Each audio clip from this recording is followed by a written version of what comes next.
Public প্লেসে হেনস্থার শিকার হচ্ছেন, ধর্ষণের মতো নিকৃষ্ট ঘটনা ঘটছে। কিন্তু যেই ইন্টারিম গভর্নমেন্ট এখন ক্ষমতায় আছে তাদের কোনো হেলদোল দেখা যাচ্ছে না, বরঞ্চ তাদেরকে নানাভাবে এই যে নারী হেনস্থার ঘটনা, ধর্ষণের ঘটনাকে জাস্টিফাই করার মতো বক্তব্য দিতে আমরা উপদেষ্টাদেরকে দেখছি। তার প্রতিবাদে ব্যর্থ স্বরাষ্ট্র উপদেষ্টার পদত্যাগ এবং দ্রুত বিচার ট্রাইব্যুনাল গঠন করে ধর্ষণের বিচার এবং এই যে ধর্ষকামী পুরুষতান্ত্রিক যে রাষ্ট্র ব্যবস্থা, সেই রাষ্ট্র ব্যবস্থা ভেঙে দিয়ে সবার জন্য সমানাধিকারের ভিত্তিতে একটি রাষ্ট্র কাঠামো গঠন করার দাবিতে আমরা আজকে রাজপথে নেমেছি। আমরা তনু থেকে শুরু করে আসিয়া পর্যন্ত সকল ঘটনার বিচার চাই।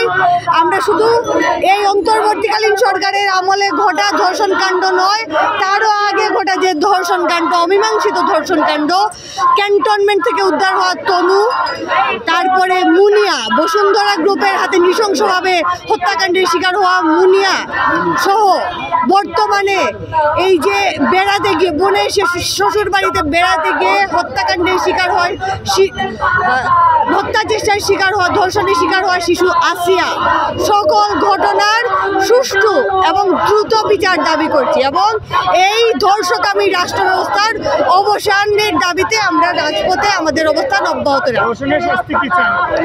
ধর্ষণের আমরা মনে করি ধর্ষণের শাস্তির মাত্রার থেকে ধর্ষণের শাস্তির নিশ্চয়তা গুরুত্বপূর্ণ, ধর্ষণের বিচার হবে এই চিন্তাটা গুরুত্বপূর্ণ। ধর্ষণের কি শাস্তি হবে তা বাংলাদেশের বিচার ব্যবস্থা নির্ধারণ করবে। আমরা ধর্ষকের সর্বোচ্চ শাস্তি চাই, কিন্তু তার থেকেও বেশি চাই ধর্ষকের যাতে শাস্তি হয়, সেই শাস্তির ব্যবস্থা যাতে সুগম হয়, ভিকটিমদের জন্য সহজ হয়, সেই বিচারের নিশ্চয়তা।